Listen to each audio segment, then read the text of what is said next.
Shalom teman-teman, perkenalkan nama saya Priscilia Angelin dengan NIM 19400-50108 akan menjelaskan tentang peralihan hak atas tanah secara tetap melalui wakaf.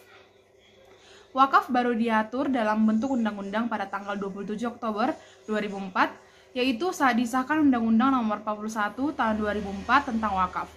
Pembentukan Undang-Undang Nomor 41 Tahun 2004 ini dimaksudkan pula untuk memenuhi kebutuhan hukum dalam rangka pembinaan hukum nasional.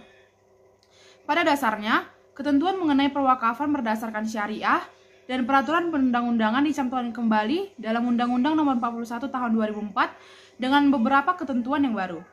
Dikemukakan pula dengan berlakunya Undang-Undang Nomor 41 Tahun 2004 tersebut, semua peraturan perundang-undangan yang mengatur mengenai perwakafan masih tetap berlaku sepanjang tidak bertentangan dan atau belum diganti dengan peraturan yang baru berdasarkan Undang-Undang Nomor 41 Tahun 2004. Dari konsiderasi menimbang, dapat diketahui bahwa Undang-Undang Wakaf yang diatur dalam Undang-Undang Nomor 41 Tahun 2004 merupakan undang-undang pertama kali yang mengatur ketentuan wakaf di Indonesia, yang pembentukannya didasarkan pada pertimbangan sebagai berikut. A. Bahwa lembaga wakaf sebagai peranata keagamaan yang memiliki potensi dan manfaat ekonomi perlu dikelola secara efektif dan efisien untuk kepentingan ibadah dan untuk umum. B. Bahwa wakaf merupakan perbuatan hukum yang telah lama hidup dan dilaksanakan dalam masyarakat yang pengaturannya belum lengkap serta masih tersebar dalam berbagai peraturan perundang-undangan. Secara umum, banyak hal baru dan berbeda yang terdapat dalam Undang-Undang Nomor 41 Tahun 2004 ini bila dibandingkan dengan peraturan pemerintah Nomor 27 Tahun 1977 maupun kompilasi hukum Islam, walaupun banyak pula kesamaannya. Dapat dikatakan bahwa Undang-Undang Nomor 41 Tahun 2004 mengatur substansi yang lebih luas dan lebih luas bila dibandingkan dengan peraturan perundang-undangan yang ada sebelumnya. Sebagai pelaksanaan berbagai ketentuan dalam Undang-Undang Nomor 41 Tahun 2004 oleh pemerintah pada tanggal 19 Desember 2006, ditetapkan Peraturan Pemerintah Nomor 24 Tahun 2006 tentang perundang-undangan tentang pelaksanaan Undang-Undang Nomor 41 Tahun 2004 tentang wakaf. Undang-Undang Nomor 21 2004 memuat beberapa ketentuan dalam pasal atau nashir. Pasal 21 atau akta ikrar wakaf. Pasal 31 atau wakaf benda bergerak berupa uang.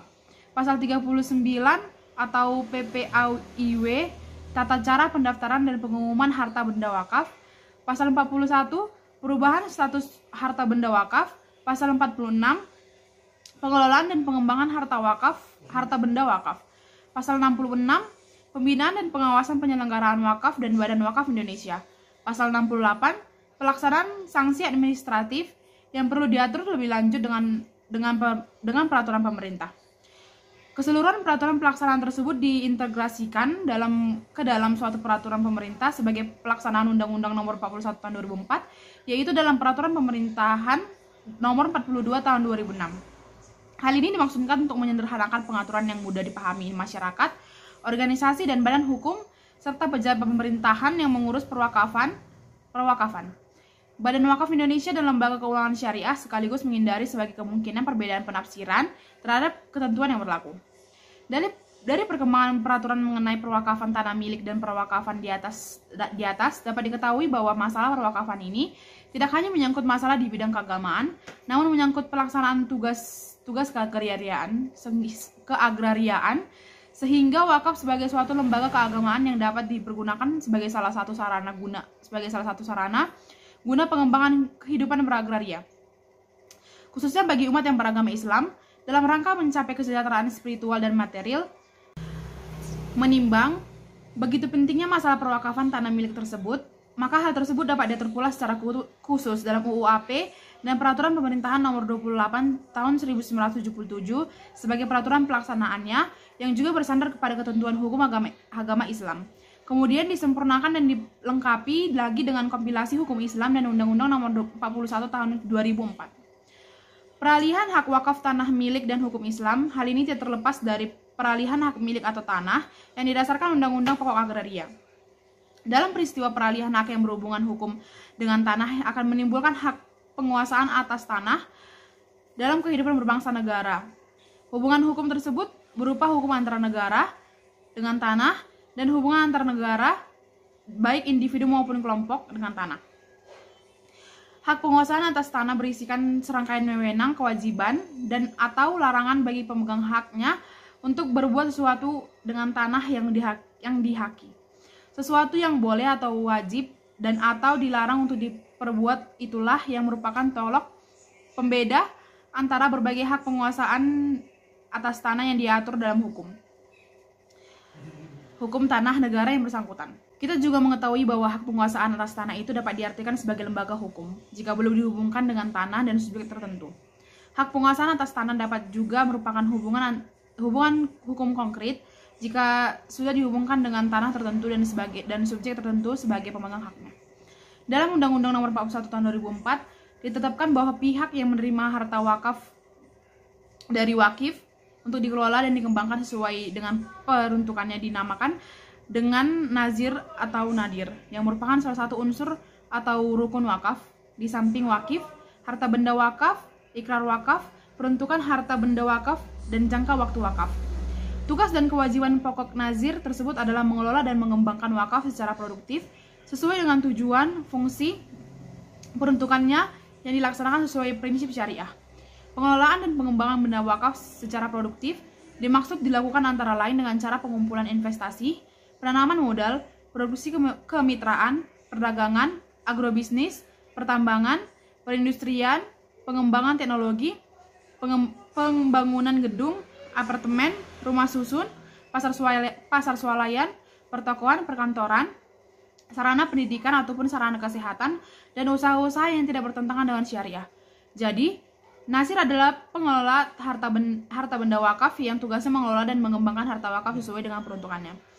Menurut ketentuan dalam pasal 9 Undang-Undang Nomor 41 Tahun 2004, bahwa nazir bisa perseorangan, organisasi, atau badan hukum apabila nazir perseorangan harus memenuhi persyaratan warga negara Indonesia beragama Islam, dewasa, amanah, mampu secara jasmani dan rohani dan tidak terhalang melakukan perbuatan hukum, serta bertempat tinggal di kecamatan tempat benda wakaf berada. Nazir perseorangan ini merupakan satu kelompok yang terdiri paling sedikit 3 orang dan salah seorang diangkat menjadi ketua. Kemudian bila nazirnya berupa organisasi, maka organisasi yang bersangkutan hanya dapat menjadi nazir harus memenuhi persyaratan bahwa pengurus organisasi yang bersangkutan memenuhi persyaratan nazir perseorangan dan organisasi tersebut bergerak di bidang sosial, pendidikan, kemasyarakatan, dan atau keagamaan Islam, serta pengurus organisasi harus berdomisili di kabupaten atau kota letak benda wakaf berada. Selanjutnya, pengurus badan hukum yang bersangkutan memenuhi persyaratan nazir badan hukum Indonesia yang dibentuk sesuai dengan peraturan perundang-undangan yang berlaku, dan badan hukum yang bersangkutan bergerak di bidang sosial, pendidikan, kemasyarakatan, dan atau keagamaan Islam, serta pengurus badan hukum yang bersangkutan harus berdomisili di kabupaten atau kota benda wakaf berada. Kementerian Agung dan lembaga Islam lainnya secara definisi dalam perundangan pasal 2 Undang-Undang Nomor 1 Tahun 2004 disebutkan tugas nazir tersebut yaitu melakukan pengadministrasian harta benda wakaf, mengelola dan mengembangkan harta wakaf sesuai dengan tujuan, fungsi, dan peruntukannya, mengawasi dan melindungi harta benda wakaf. 1. Melaporkan pelaksanaan tugas kepada Badan Wakaf Indonesia. Harta benda yang diwakafkan tersebut harus didaftarkan atas nama nazir untuk kepentingan pihak yang dimaksud dalam akta ikrar wakaf sesuai dengan peruntukannya. Kedua, terdaftarnya harta benda wakaf dan atas nama nazir tidak membuktikan kepemilikan nazir atas harta benda wakaf. Hanya dimaksudkan sebagai bukti bahwa nazir hanyalah pihak yang mengadministrasikan, mengelola, mengembangkan, mengawasi, dan melindungi harta benda wakaf. Penggantian nazir tidak mengakibatkan peralihan harta benda wakaf yang bersangkutan. Yang ketiga, selama dan dalam melaksanakan tugasnya sebagai nazir berhak menerima penghasilan sebagai imbalan yang besarnya tidak melebihi 10% dari hasil bersih atas pengelolaan dan pengembangan harta benda wakaf yang bersangkutan yang ditetapkan oleh kepala kantor. Yang keempat, Departemen Agama atau kabupaten kepala kantor Departemen Agama kabupaten atau kota yang bersangkutan, serta fasilitas lainnya yang diperlukan dalam rangka mengadministrasikan, mengelola, mengembangkan, mengawasi, melindungi harta benda wakaf yang bersangkutan.